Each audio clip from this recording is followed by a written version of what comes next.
Olá, eu me chamo Crislaine, sou estudante de Engenharia Mecânica na UFRN e hoje eu vou ministrar uma aula que foi pedida para o curso de Introdução à Física Clássica 1 e essa aula será sobre dinâmica. A dinâmica é o estudo da mecânica que relaciona a ação do movimento com a causa que o alterou através de forças que atuam sobre o objeto em questão. Dentro disso, uma das maiores influências nesse ramo foi o Sir Isaac Newton, que formulou as leis conhecidas atualmente como as leis de Newton, que são o alicerce da mecânica clássica. São as 3 leis de Newton. Contudo, existem 2 casos em que as leis são inválidas, nas quais são quando é preciso lidar com corpos pequenos em dimensões atômicas e também subatômicas. E para esse tipo de caso específico é necessário utilizar as ferramentas obtidas através da mecânica quântica. E também é inválida para movimentos extremamente velozes, que para resolver esse tipo de questão é necessário a ajuda da relatividade restrita de Einstein. Bom, uma observação importante para a gente começar a resolver questões sobre dinâmica é que para saber o que esperar do movimento é preciso saber o tipo de força que você está sendo aplicada, e existem 2 tipos de forças entre elas, que são as forças de ação à distância, por exemplo, a força gravitacional e também as forças eletromagnéticas, que elas não precisam necessariamente estarem em contato com a outra. Elas atuam de maneira distante. Por exemplo, se eu pego esse lápis, ou essa caneta no caso, e deixo ela cair em corpo livre, ela vai ser atraída para o chão por causa da força de atração gravitacional, sem precisar de qualquer contato entre esse objeto e a força.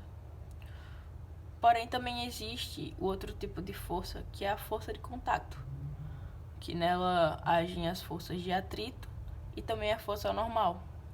Exemplo, se eu estou com essa caneta aqui, ela não vai se mover a menos que eu atue uma força sobre ela. E esse tipo de lição vai vir a partir das 3 leis da primeira lei de Newton, que é o princípio da inércia, mas a gente chega lá já lá. Então, para ela ser uma força de contato, ela precisa ser ou uma força de atrito ou uma força normal. Existem também outros tipos de forças, mas essas são as que vão ser trabalhadas agora. Se eu não mexer esse objeto, ele também não vai se mover, a menos que haja uma força sobre ele. Quando eu locomovo esse objeto, existe uma força que faz com que eu não tenha tanta facilidade. Óbvio que eu vou ter mais facilidade com esse objeto porque a massa dele é pequena, mas se colocar um objeto com uma massa seja maior do que a dessa caneta, vai se ter uma... como que eu posso dizer? Vou ter que realizar uma força maior para conseguir transportar esse objeto. E a força que vai estar me impedindo de transportar esse objeto é a força de atrito. Porém, quando eu quebro a força de atrito, eu tiro do coeficiente estático e deixo ele no coeficiente cinético, eu percebo que eu consigo utilizar menos forças, eu vou precisar utilizar um trabalho menor para conseguir mover aquele objeto se ele já estiver em movimento. Essa força de atrito é um exemplo de força de contato. Agora iremos estudar sobre as 3 leis de Newton, começando pela primeira lei de Newton, também conhecida como o princípio da inércia. Vamos falar agora sobre a primeira lei de Newton, também conhecida como o princípio da inércia. Primeira lei de Newton. Pela tradução, ela explica-se assim: todo corpo continua em seu estado de repouso ou de movimento uniforme em uma linha reta, a menos que seja forçado a mudar aquele estado por forças aplicadas a ele. O que isso significa? Que um objeto em repouso ou em movimento retilíneo uniforme, em MRU, tende a permanecer nesse estado se a força resultante sobre ele é nula.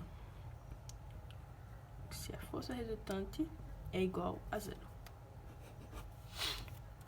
A inércia é uma propriedade da matéria que mede a resistência de um corpo, oferece ao seu ser acelerado. Quanto maior for a inércia de um corpo, maior será a força necessária para alterar seu estado de movimento. Além disso, a inércia de um corpo é quantitativamente igual à sua massa. Por isso, de acordo com o Sistema Internacional de Unidades de Medida, o Sistema Internacional, o SI, pode ser medida em quilograma, que é para massa. Podemos testar também o comportamento da inércia com um experimento simples que eu preparei aqui para vocês e trouxe nessa aula. É o seguinte: consiste em pegar um pedaço de papel, um papel comum, simples, e pôr ele em cima de um copo. Em seguida, vamos colocar uma moeda qualquer em cima desse papel. E quando eu puxar esse papel, eu vou ter que puxar ele bem rápido e a moeda ela vai cair em linha reta dentro do corpo, que no caso seria o nosso copo aqui. Isso ocorre graças à inércia da moeda, ou seja, a sua tendência de permanecer em repouso. Quando eu puxar esse papel, a moeda ela vai cair em linha reta. Aqui. Eu vou mostrar aqui em outro ângulo para melhorar a visualização. Coloquei a moeda em cima do papel, que está em cima desse copo. Vamos lá. Ela se movimentou um pouco para a direita, porque eu não fui muito rápido no momento de puxar o papel. Mas a ideia é essa. A seguir, vamos fazer umas questões referente a essa primeira lei de Newton. A imagem mostra um garoto sobre um skate em movimento com velocidade constante que em seguida choca-se com um obstáculo e cai. Lá tá na imagem o garoto todo empolgado em cima do seu skate. Aí ele bate no que eu acredito ser uma pedra e ele é jogado para frente. Aí vem a questão: a queda do garoto justifica-se devido a ou A, princípio da inércia, B, ação de uma força externa, C, princípio da ação e da reação, ou D, força de atrito exercida pelo obstáculo. Bom, nessa questão temos como certa a letra A, que é o princípio da inércia, porque a queda ela é justificada a partir desse princípio da inércia, já que o obstáculo ele modificou o movimento inicial do skate. Contudo, o garoto continuou em movimento sofrendo a queda. Digamos que ele está lá, aqui um skate, o jovem está lá todo divertidozinho. Eba, que legal, estou aqui. E ele se depara com uma pedra. Ele está com uma velocidade constante para lá. Quando ele bate nessa pedra, o skate ele sofre uma força que meio que joga o garoto para frente. Quando o garoto ele foi arremessado, ele continuou com a sua velocidade constante. Porém, o skate, ele, quando foi atingido pela pedra, pelo obstáculo, modificou o movimento inercial. O skate permaneceu lá, porém o garoto, como estava em uma velocidade constante, foi arremessado. Próxima questão. Essa daqui é uma questão da UFRN. Vamos lá. Questão 2. Considere um grande navio, tipo transatlântico, movendo-se em linha reta e com velocidade constante, velocidade do cruzeiro. Em seu interior existe um salão de jogos climatizado e nele uma mesa de ping-pong orientada paralelamente ao comprimento do navio. Dois jovens resolvem jogar ping-pong, mas discordam sobre quem deve ficar de frente ou de costas para o sentido do deslocamento do navio. Segundo um deles, tal escolha influenciaria no resultado do jogo, pois o movimento do navio afetaria o movimento relativo da bolinha de ping-pong. Nesse contexto, de acordo com as leis da física, pode-se afirmar que a discussão não é pertinente, pois no caso o navio se comporta como um referencial não inercial, não afetando no movimento da bola. Ou letra B. A discussão é pertinente, pois no caso o navio se comporta como um referencial não inercial, não afetando o movimento da bola. Ou a letra C.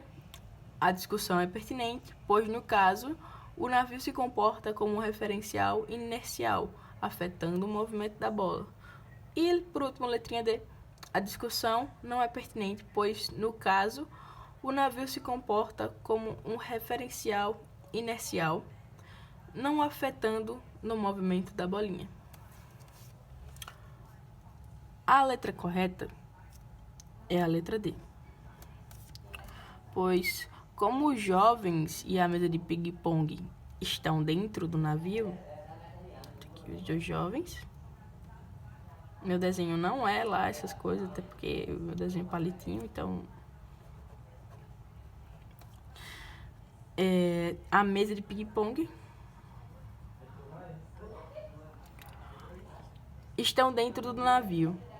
Não haverá diferenças no movimento. Você corta um pouquinho.